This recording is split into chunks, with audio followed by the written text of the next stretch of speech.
Thanks, everybody. Let's jump right into it.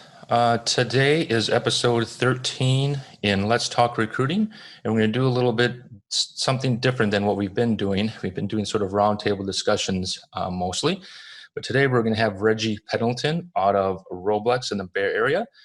He's going to sort of go a little bit more in depth in a single topic, and that's going to be project-based recruiting.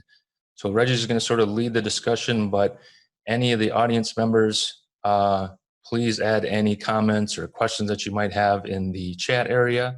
And then I'll, of course, engage with Reggie in conversation too. And I just saw a chat that they can't hear me. Reggie, are you able to hear me? I can hear you, yes. Yeah, I had it on mute a second ago when I was saying something, but I think that's what that message was too. So with that said, Reggie, let's sort of have you kick it off if that's okay. Sure. Just first and foremost, thanks everybody for coming today. And just a little bit about myself. I've been doing technical recruiting, the better part of 20 years. Started way back when for an outfit called Aerotech, which is big on hiring individuals who had no prior recruiting experience.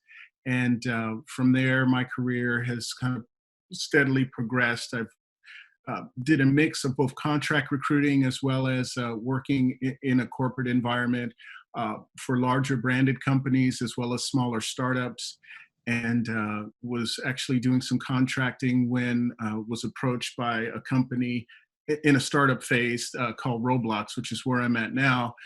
And currently I'm the senior manager of talent acquisition over three respective groups. I have Game Engine, which is all the core software engineering, the data team, which is all the infrastructure data centers, and then lastly, G&A. And so I guess I should say a disclaimer first and foremost, like I don't claim to be like a project management black belt, if you will, or guru. But through my years of recruiting, what I've found is that there are some striking similarities when it comes to recruitment and the rigor and the methodology that come along with taking a project management focus. And that's really, I guess, the main thrust of what I would share today as recruiters.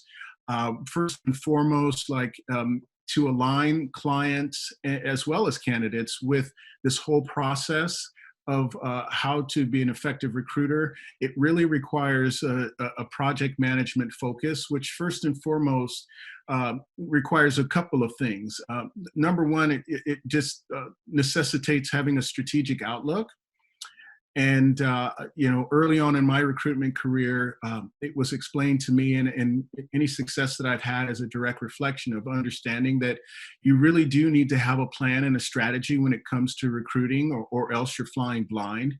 And to that degree, like if the clients that you support don't have a clear vision of what the objective is that you have, then they too are somewhat like in the dark when it comes to the activities that are taking place that are supposed to be supporting the effective filling of the requisition. So the second part is that, when it comes to having a project management based recruitment perspective, I'll just lay some foundation here. Like foundationally, projects are, and just by way of definition, a project is temporary in nature. It has a definite beginning and an end date, and it's completed when a specific goal is achieved, and or either the goal meets or exceeds the expectations of the stakeholders. And if you think about a requisition, I mean, it's pretty synonymous. Like every rec has kind of a start and a finish, and it's completed when you successfully find a candidate that, a hiring manager and the hiring individuals agree that is a good fit for the role. So just to lay some more foundation, every project, there's a scope. And in the recruiting world, that would be the job requirements, along with a schedule. Now, this is something that from a recruiting standpoint gets a bit fuzzy, because more times than not, hiring managers, at least if you're like I have been, like they want to hire somebody yesterday.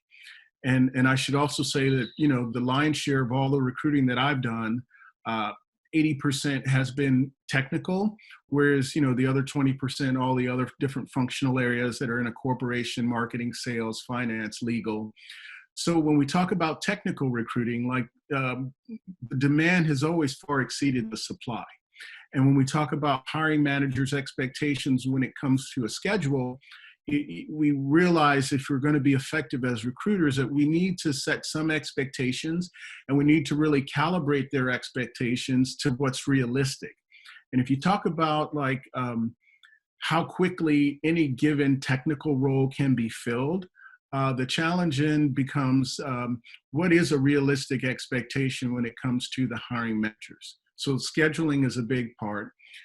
Along with the project-based focus, we look at quality of the project and how the quality of the project is accomplished. Is in recruiting, really quality speaks to the quality of the candidates, and that is a hiring manager early on, based on what they've described in a job description, and I'll speak more about that in a bit, but really that quality is determined as to whether someone can or can't do the job.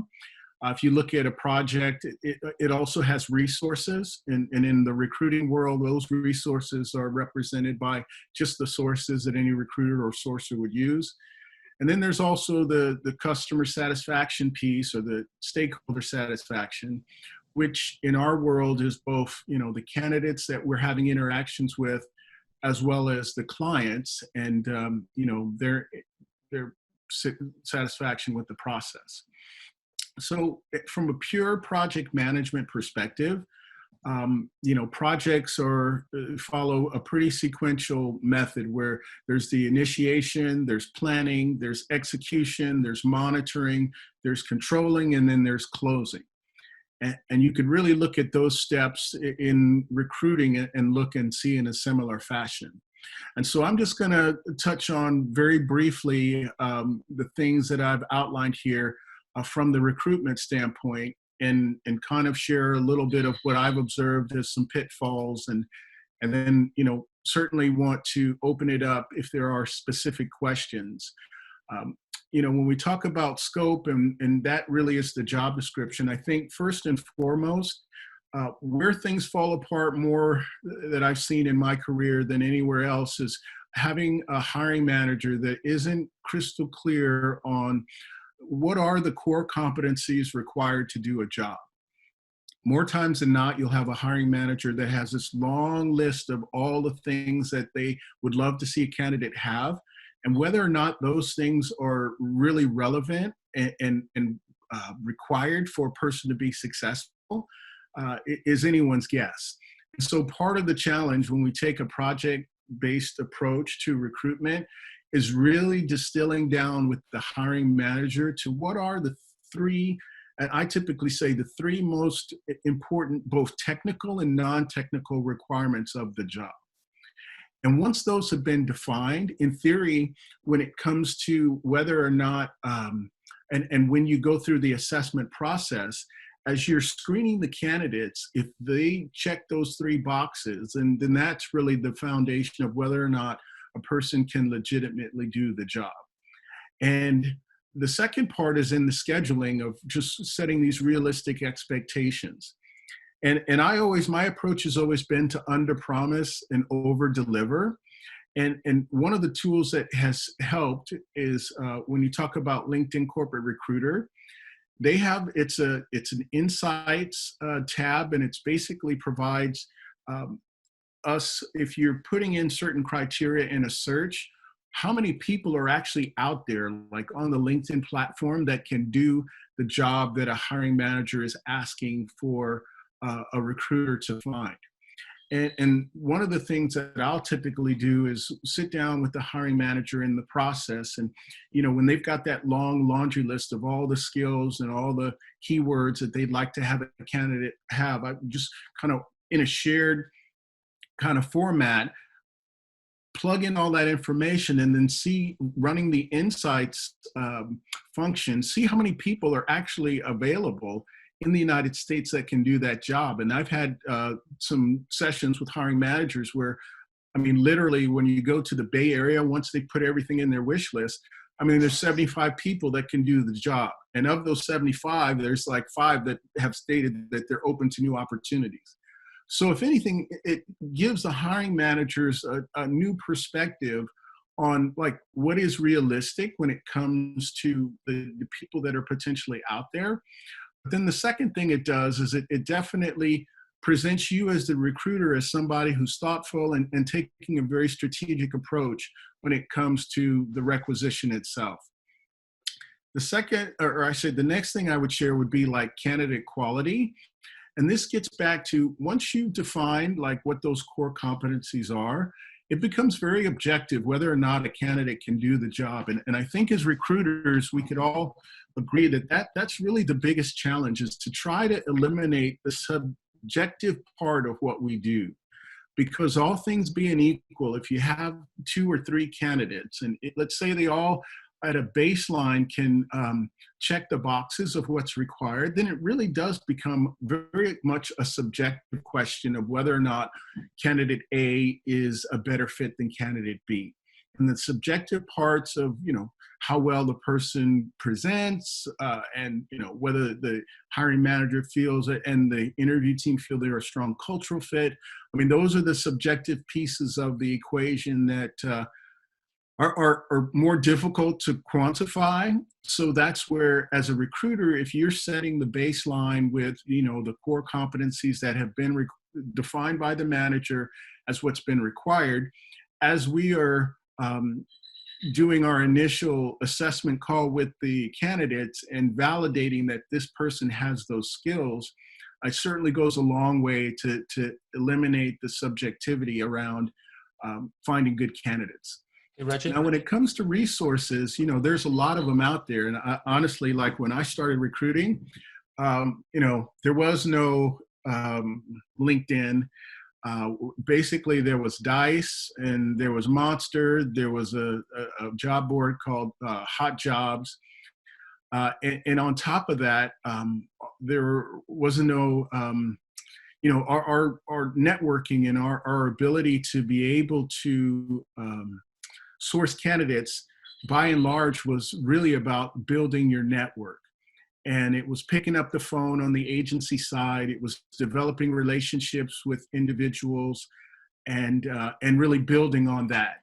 And so to that end, like even today, I would say that the best recruiters that I've worked with are those who, and we have the privilege of technology now with LinkedIn, but it really is a tool to connect you with people who you can then build a network off of and get referrals potentially from them, but basically leverage the relationships that you have to be able to identify, potential candidates. And then I also say that when it comes to sources, like, LinkedIn Corporate Recruiter, if you asked, I guarantee if we did a poll of all the people on this call right now, probably well over 90% would say that for those who have the money, they use that as their go-to resource. But the truth is that really everybody, is the source that everybody's using, and it's been so used and is so heavily used and so heavily relied upon that when you send these in-mails, I always say, you're kind of a hostage to the in-mail, and that, a lot of the candidates don't even accept that they're willing to receive in-mails because they're not looking for opportunities. They're inundated so much that most of the time they're not checking their in-mails. For the technology professionals that we're looking to, more times than not, that they're by design giving a very limited profile and the details of the job and what they're doing, so that they can, get themselves off the radar of a lot of the keyword searches that are going on to identify them. And so as a recruiter, then it becomes critically important that you are taking, once again, a strategic approach when it comes to your sourcing resources. It's like, are you only using LinkedIn Corporate Recruiter, and is that the only method that you have? Or are you looking for some unconventional sources of identifying and finding candidates? And so I would also say something that it should be a collaboration between the recruiter and the hiring manager. Because once again, in keeping with the project-based focus in recruitment, you want the hiring manager to see that you have a systematic method by which you're using to find the people. And you want to engage them, and perhaps they know of resources, whether they're technology forums or blogs or any types of technical publications where they can potentially identify sources of where the types of skill sets and the candidates who have those skill sets could potentially be found. So that resources is a really critical piece to once again get the alignment of the hiring manager so that they have a clear vision of, hey, these are the sources that we're looking at, along with employee referrals, which historically is always a really strong sense of or really strong source for finding and identifying talent. But by, once again, engaging them in the discussion and getting their partnership, you're establishing credibility, you're laying the foundation for setting their expectations around what's realistic. And, you're also able to take a critical look when we talk about like what's working and what's not, to at some point in the search, provide feedback as to how effective the sources that you're using are working or are not working, and then, kind of pivot if necessary. And this gets back to, when it comes to monitoring and controlling, in a true project, I mean, these things are laid out, like all of the tasks and all of the steps and the milestones are laid out to a point where you put a line in the sand that if you haven't reached a certain level of productivity by a date and time, if you will, then you're going to make adjustments to ensure that ultimately you reach your end goal of having that project come to a conclusion at the aforestated time.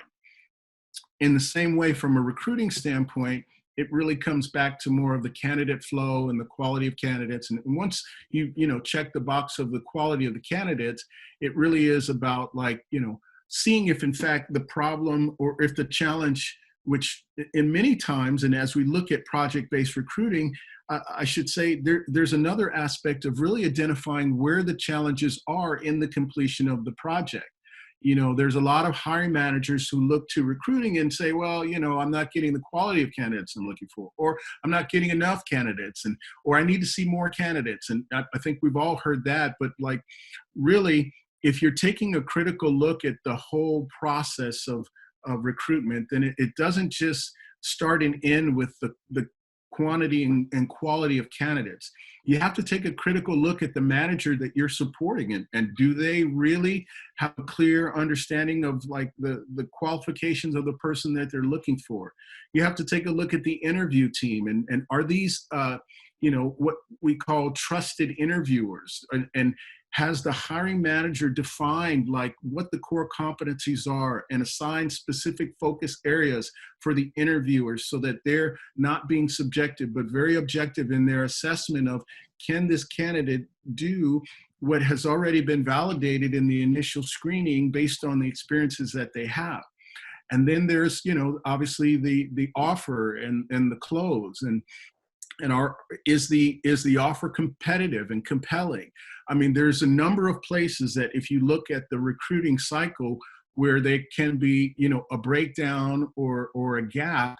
And if we're taking a project-based approach, then we look holistically and see at every junction where there could be a potential breakdown. And so that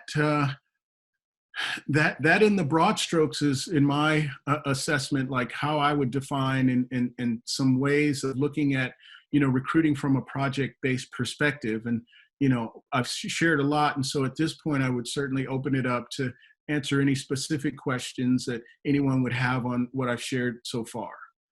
Yeah, Reggie, again, with the audience members, if you have any questions, please put them in the chat. I have a direct question for you, kind of as it relates to the whole project management theme. Years ago, did some work as a BSA, had to work with Microsoft. Was that Project Manager? Microsoft Project, interesting tool. Yeah. Great for doing IT rollouts and what have you. In around when you get into technical processes within true projects, right? There's also dependencies, right? Start of step 2 is dependent upon completion of step 1. So you have to finish step 1 before you get to step 2. I kind of liken that to recruiters that slate candidates, right? They're not pushing one candidate through at a time. They build a slate, let's just say of 5 candidates, they screen, push that slate through the hiring manager. Who of these 5 do you want to interview, what have you? When you're talking about like LinkedIn insights and really just understanding the available candidates that are out there, is that kind of like step 1 in the project, and you kind of build that out before you start moving into step 2, which could be the submittal process or what have you? And to get specific on that, I've worked with sources where when it truly was an outbound recruiting effort, it wasn't about posting the job and processing applicants. They would, to your point, hey, there's only 70 people in the Bay Area out there, 5 are open. We would build out that slate, that list of like 30 people. And then that would be presented to the hiring manager. Do you agree we should go after these people and see what we come back with? Are you getting that formal or anything like that in regards to like managing a rec like a project? Yeah, I mean, that's a great question. And I think that that does happen. I don't know that it's that formal and sequential. I think it's a bit more fluid, but your point is a good one where the problem is that, or at least what I've experienced, is that when you set the expectations around volume, then hiring managers feel that volume by some kind of magic will ultimately end up in identifying the candidate that's most qualified for the role. And if we talk about technical positions, then it really is, you know, with the demand so far exceeding the supply, they may only see 3 really strong people, especially, I mean, if we talk about in this job market where specific to engineering, I mean, the highly qualified top talent is still in a vast minority. And so to answer your question specifically, I always try to calibrate the expectations with, you know, that sequencing part and putting that expectation out there, but keeping a smaller volume of candidates in front of the hiring manager so that the action that they take is either, you know, declining or moving them on in the process. But your point is a good one. When it comes to the sequencing and the dependencies, it is good to outline for them that this is how, from an optimized process, it works, and ensure that you have their alignment there. Are you red, you know, like in project management or a project, you'll have red light, yellow light, green light. Do you red light, yellow light, green light your recs, your projects? Not that I don't get that granular into it. Although that's once again not a bad idea. I don't know if you've heard it. There's an application called Monday.com, and it's a very user-friendly, simple. I mean, you know, and I believe me, I thought about like, okay, MS project and really getting that granular, putting all the tasks in there, and you know, for the sake of the exercise, I mean, it certainly can be done. But I think the truth is that as recruiters, you only have so many hours of the day, and your time is far more effectively spent not tracking the progress of any individual progress. I mean, at that granularity, I mean, certainly at a high level, you want to like have a line of sight to activity, but far more effective and like Monday.com is one where it's a lightweight way to get a visual of how many candidates are at the different stages. But I mean, you could use an applicant tracking system that would serve the same purpose. The difference of this Monday application is it is more along the visual of a timeline, so you can see where things are. And we use Greenhouse where we're at, and they've added some functionality there too around, you know, like time to fill and some project timeline. And so any tool that you're using where, once again, you're getting like, you're putting things in scope and time and start and end with milestones and putting it in front of a hiring manager where you're both in concert around what that might look like. And then, you know, tracking the sequences. The more that you can do that, then I think the more effective you can be. Yeah, I by no means recommend Microsoft Project for recruiting. No, Okay, well, that's not what I meant. I'm glad you qualified that, because now you're going to, you know, I mean. No, that was IT days back in the day. Yeah, when I was in IT, not recruiting. Yeah. You know, in fact, my team, you know, I see them putting together these spreadsheets, and, you know, I always say, like, you know, really, you only have so much time. Like, I get that you want to, and I'm not not discounting like the necessity to track in spreadsheets, but as recruiters, I would far rather see individuals have like lightweight tools that help them and empower them to do the more critical things of, sourcing for candidates, managing the candidate pipeline, and also like all of the other stages of the recruiting process. Right. Yeah, I'm a big believer that recruiters should not spend any time creating reports, spreadsheet or not. That should all be pulled, and your ops person or your coordinator should be able to manipulate data to do that for the recruiters. All right, so I won't hog all the questions. So we got a couple of questions in the chat group. First one: have you ever worked with OSI Polaris competency cards to work with hiring managers? I've not even heard of that. But I copied that link. I'm curious to take a look at that and get more information there. I haven't, but so yeah. Yeah, gotcha. And then this one from Kyle: any specific sourcing recommendation or techniques regarding high volume entry level recs, methods for avoiding employee attrition or high volume recs from a recruiting perspective? Let me quick add to that, Reggie. Yeah. Are your recs, are you sort of doing one rec per effort, or are you using evergreen recs at all and then filling multiple recs from the evergreen, getting to the high volume positions? It's a little bit of both, although primarily it's the one rec model. And that's a great question from Kyle. When it comes to high volume and entry level positions, I mean, it does get back to, and it's just tricky because I think inherent in those roles when they are either like non-exempt employees or in jobs where people are, kind of, it's an entry level, but it's an advancement to the next stage in someone's career. It's increasingly difficult to have long-term people. And by definition, that high volume is because there is a lot of turnover for a variety of reasons. And so with that, I think my recommendation, the best thing that you can do is consistent with best practice in recruiting. You really do want to try to understand like the core requirements of the job and ensure that like the candidates that are being presented, I think far more important are, having some criteria around like the environment and hiring individuals who from from where their motivations and strengths are good fits for the environment. There's a book by Daniel Pink called Drive, and he talks about how a person who's more motivated to do a job will outperform somebody who's more technically competent. And the reason being is that, as humans, like how we perform is a direct reflection of like what we find interesting, what motivates us. It's a lot of very personal or interpersonal drivers. And so when we get back to like a high volume role, like, a lot of companies, as I've seen, I mean, they just want to put people in there and they don't do any kind of either like situational based or behavioral based interviewing or competency based interviewing that it's specific to the environment that you're putting the people in. And although they might technically be able to check the box and do the job, because culturally they haven't been assessed as to whether or not these people are motivated by that, that is what produces the turnover, because you've got people who can do it who really aren't motivated to be there.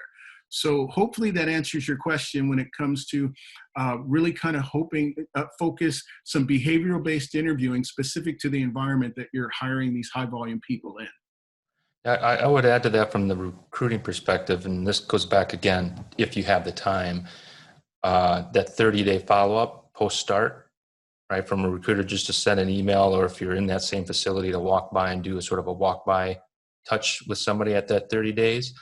Kind of get that feel of, hey, is what I hired you into this position? Is it the actual position? If they're happy and enjoying it, maybe that's an opportunity for referrals. Again, getting into that high commodity role. Maybe somebody else that I can get that referral from. I would hope that HR or that department would be doing it, but that's not necessarily always the case. So just from that recruiting perspective, hey, I told you this job was X. Is it X or is it Y? Just from that perspective, kind of learn really what that hiring manager is looking for. They come back with different feedback. Again, if that comes down to time, that's not an easy one-off thing to do, but that 30-day follow-up, just touching base. Or again, if I coming from music, there's a lot of coordinators, right? That was our most populous role, kept churning, was coordinators and music labels. So it's trying to connect with 3 or 4 at a time, doing that walk by, that type of touch base from a recruiter. It seemed to help out the recruiters in that way. Yeah. Dude, another question for you, Reggie. Did you do any kind of sticking with this project focus? If you went into it with the hiring group as a project, could you ever, not officially or in writing, but kind of bring into the conversation SLAs? Like, hey, for this project, in order to the next milestone, I'm going to need 3 hours a week of interview time for you. Can I book? I've seen recruiters where they book those 3 hours, and if they don't feel it 48 hours prior to that, manager gets his time back. Otherwise, it's the recruiter's time to book interviews. Yeah. Do you put SLAs into that? That's a great suggestion. And also, yes, that's SLAs are a part of something that are implemented for both sides to ensure that we've got both timely feedback and then setting the hiring manager's expectations around when recruitment will be moving the next action item forward. Excellent. And one last question, because you do a lot of tech. You guys do tech screens at your place? Technical coding, both. We use it's called Carrot, as well as HackerRank and CoderPad to do some technical screenings. And does your number of tech screens given and number of tech screens passed play a role in the project management? Absolutely. So if for whatever reason the candidates, let's say at least if 85% are not passing through the technical screening, then we're going back to that first step of the requirements to redefine, like, what are the core competencies that need to be looked at. And then also we're evaluating whether or not these candidates are in the testing. Like, that's just another project management area that you've got to determine if the test that you're given is it's effective in assessing whether or not the person is a good match for the role. And if you've got such a big drop off at the point where there's technical testing, then either the test has to be revisited, or the candidates that you're providing are not aligned to it. Yeah, I worked with a company where the project was 10 software developers in Q2, right? So that was the bigger project. You had your 10 recs, but as a whole, it was that project, and getting people through that tech screening and what exactly was in the tech screen seemed to have a high visibility with the hiring managers, because they really wanted to tweak that to have that. If you pass it, you're probably going to get an offer. Let's make sure that's the right test for that project. And they would tweak it accordingly to the type of engineer. So that attention to detail on the tech screens was very interesting to me as it went as a whole, to get those 10 developers through that, since they all had to get through that. All right. Kyle also asked, can you share valuable reading resources? You mentioned Drive. Any other things for the reading? Yeah, I'll have to shoot an email off because I'm looking at the clock here, and unfortunately, I've bumped up against the time that we have. Sorry. Yeah, but what I can do is I'll shoot you an email, Sean, and then perhaps you can distribute it out to the group. The third one, CoderPad, just briefly, it's just a shared doc that our engineers would ask specific coding questions to the candidates so that they could do, answer those questions there. Excellent. Well, yeah, we're past the 30-minute mark, so Reggie, I'll let you go. Again, thanks for bringing this type of perspective into the conversation. Really appreciate it. Right. You're welcome. Thanks, everybody, and look forward to the next time. Thanks, everybody. Enjoy the rest of your day.